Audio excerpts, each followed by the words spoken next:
So, good morning everyone. I'm Ellie. Before I start my speech, I want to ask you guys 4 questions first. The first question is, do you think the plastic surgeries is good to do? If you think so, please raise your hand. Okay. So, if you think the plastic surgery is bad to do, please raise your hand. Okay, so that means you think it depends. Okay, so how about the beauty pageant? If you think the beauty pageant is a good thing to do, please raise your hand. Okay. So how about if you feel it's wrong to do? Okay. So that since we have the same ideas. So nowadays, more and more people think that the definition of beauty has some certain characteristics that like slim body, big eyes, and high nose. So there are more and more people that try the plastic surgery. And there are more and more people criticize the plastic surgery because they think the plastic surgery twists the values of beauty. But there's one thing which seems to be common and acceptable, but it actually also twists the definition of beauty. That is beauty pageant. The beauty pageant first started in the 1859, and it became more and more popular in 1880s. And nowadays, people see it as the annual worldwide activity. So this is no problem here. But as a woman, today I'm going to talking about why we should stop the beauty pageant. The first reason is the discrimination behind the contestant eligibility. And next is the contribution to a stereotype of women's body image. And next is the objectification of women. And the last part is my conclusion. So let's take a closer look to the eligibility. I read lots of eligibility of different beauty pageants, and among them, I found some of them are not relevant to the beauty itself. So the first thing I found, the contestant must be at least 1.65 meters tall without shoes, that is very important, and within an acceptable weight range. So, the average height in Taiwan is 1.58, and in Asia it's 1.62. Does that mean there's less beauties in Asia or in Taiwan? Of course not. But the limitation do restrict the right of the shorter woman to enter this competition. And next is, the contestant must be a naturally born female who is not and has never been married nor divorced.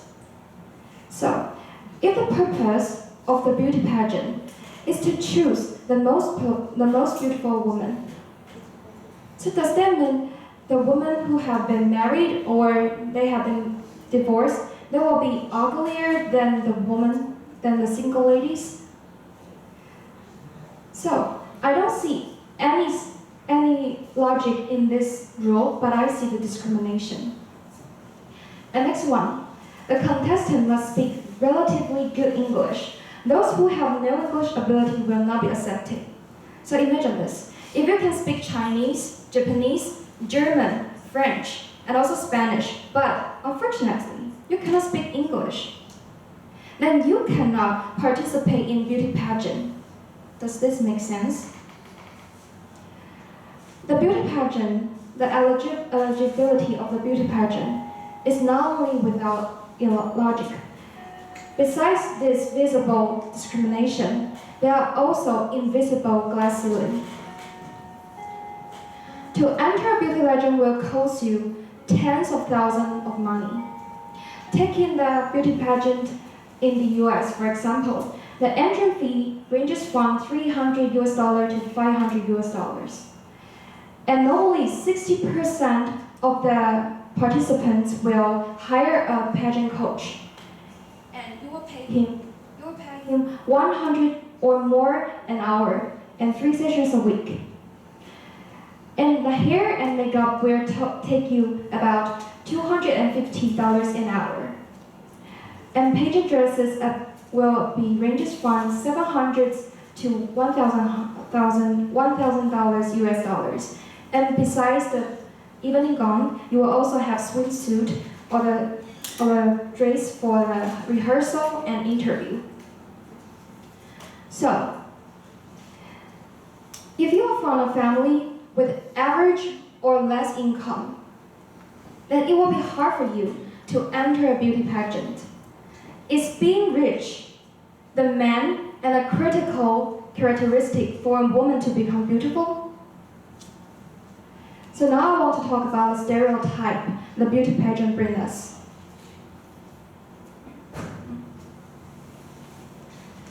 Most of the people will think the contestant of beauty pageant, they are with perfect bodies. However, those perfect bodies are actually not normal. So as you can see here, the average BMI of a beauty pageant contestant in 1930 is 20.8, and in 2010 is 89. So since 1990s, the contestant BMI are always lower than 19. But for a normal woman, we should be 20 to 25, our BMI. So the beauty pageants say they are not judge women from the thinness, but the fitness. But it sounds very ironic here. And the third is the objectification it brings us. So let's see the judging criteria here. The interview take 30%, and the swimsuit competition take 35%, and evening gown competition also take 35%. And they say they not only care about the outside beauty, but also care about the inside beauty. But let's see here. We see the proportion here. It's not equal. So my conclusion is, having a contest to judge woman whether she is beautiful or not is ridiculous actually. We women fight for the equality and we against for the stereotype for 100 years. But we also hold a beauty pageant for 100 years. So I think now is the time for us to stop this. Thank you.